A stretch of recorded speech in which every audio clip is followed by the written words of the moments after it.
য'তে আছো সোনকালে ঘৰলৈ ঘূৰি আহ।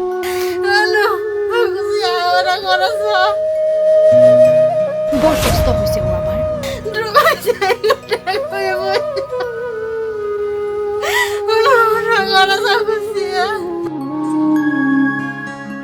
লগৰ ছোৱালীৰ ঘৰলৈ গৈ ঘূৰি নাহিল। 4 দিন ধৰি কোনো খবৰ নাই সৰু পথাৰৰ টেঙানী পাঁচঘৰীয়াৰ লাকী বৰা আৰু মমী গগৈ।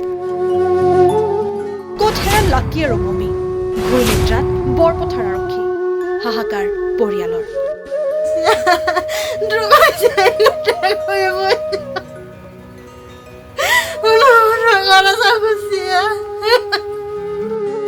হয়, এক চাঞ্চল্যকৰ ঘটনা সংঘটিত হৈছে গোলাঘাট জিলাৰ সৰুপথাৰ সমষ্টিৰ অন্তৰ্গত টেঙানীৰ পাঁচঘৰীয়াত।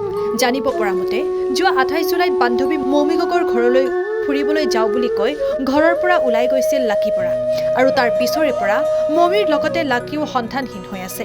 তাতোকৈ ৰহস্যজনক কথা, অভিযোগ অনুসৰি প্ৰথম অৱস্থাত মমীৰ ঘৰৰ পৰা লাকী গুচি আহিছিল। ইয়াৰ পিছত ৰাতিলৈ মমীও ঘৰৰ পৰা গুচি আহিছিল।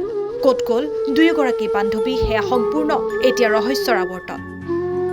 ইফালে মমীৰ পৰিয়ালৰ বিৰুদ্ধে লাকী বৰাৰ পৰিয়ালে অভিযোগ উত্থাপন কৰি উল্লেখ কৰিছে যে কোনো ধৰণৰ সঁহাৰি দিয়া নাই মমীৰ পৰিয়ালে।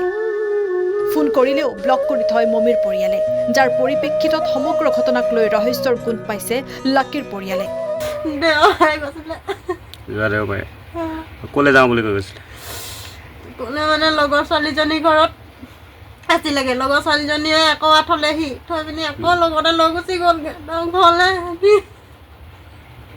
লগৰ ছোৱালীজনীৰ ঘৰত ফোন মাৰিলে ফোন ৰিচিভ নকৰে, ব্লক লিষ্টত নাম্বাৰ ভৰাই থৈ দিয়ে। ফোনটো ৰিচিভ নকৰে, ব্লক লিষ্টত ভৰাই থৈ দিয়ে। মোক বিচাৰি গৈ মানুহ নাই। লাকী বৰা মোৰ একদম তাৰমানে হেৰি নাই আৰু, সন্ধান পোৱাই নাই। তাৰমানে ছোৱালীজনী ক'ত আছে, কি কৰিছে, কেনেকৈ আছে, একো বিচাৰি নাই পোৱা। যদি আছে সোনকালে কোনোবা যদি পাইছে থৈ যাব লাগে। বনোৱা হৈছে সিহঁতৰ পৰা একো হেৰি পোৱা নাই। আৰু লগত আমি জনাত মানে তাইৰ লগৰ ছোৱালীজনীও গৈছে বুলি শুনিছোঁ। এদিনো লগৰ ছোৱালীজনী গৈছে মানে তাই ছোৱালীজনী ৰাতি 10টাতহে আছে বুলি কৈছে। সঁচা মিছা আমি নাজানো, কিন্তু সিহঁতৰ ঘৰতে ছোৱালীজনী আছিলে আগত। সিহঁতৰ ঘৰৰ পৰাই সিহঁতৰ ঘৰত আছিলে ছোৱালীজনী, ঘৰত থৈ গ'লহি। থৈ পিনি আকৌ ছোৱালীজনী লৈ গুচি গ'ল। লৈ পিনি এতিয়া সিহঁতৰ ছোৱালীজনীও নাই বুলি কৈছে। সেইটো মানে সিহঁতৰ আমি সন্দেহ কৰিছোঁ সিহঁতৰ ঘৰৰ ওপৰতো। তাৰমানে সিহঁতি একদম লোকচাল কৰিছে নেকি। মোৰজনীতো আগতে হেৰালে, সিহঁতৰজনী ৰাতি 10টাতহে আছে কৈছে। সেইটো মোৰ বিশ্বাস হোৱা নাই। সিহঁতি ফোন মাৰিলে ফোন ৰিচিভ নকৰে আৰু ব্লকত ভৰাই থৈ দিছে নাম্বাৰ। লগৰ ছোৱালীজনীৰ ঘৰ একেখন গাঁৱে, খালি নামবোৰ বেলেগ বেলেগ আৰু। সিহঁতৰ লেণ্টাৰ চুক বুলি কয়। সিহঁতি ফোন মাৰিলে ফোন ৰিচিভ নকৰে। মমী গগৈ আছে, তাইও নোহোৱা হৈছে বুলি কৈছে। এতিয়া সঁচা মিছা সিহঁতি জানিব। সিহঁতৰ মাক বাপেকে আমাৰ লগত কোনো যোগাযোগ নকৰে। আমি ফোন মাৰিলে মানে সিহঁতৰ ব্লকত ভৰাই থৈ দিছে নাম্বাৰ।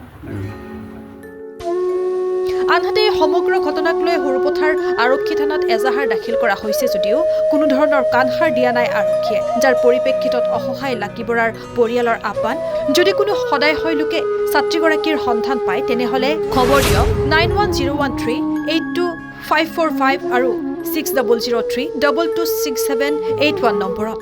তেওঁলোক যেনেকৈ ধৰক ছোৱালীজনী লাগে, খালি মোক ছোৱালীজনী লাগেই। মুঠতে কোনোবাই যদি পইচা ৰাখিছে উলিয়াই দিব লাগে ছোৱালীজনী। মোক ছোৱালীজনী লাগে মানে।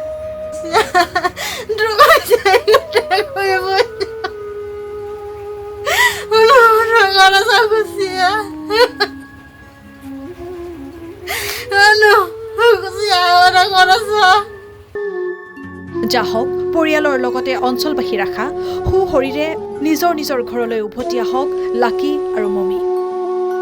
News desk, Sarupathar plus.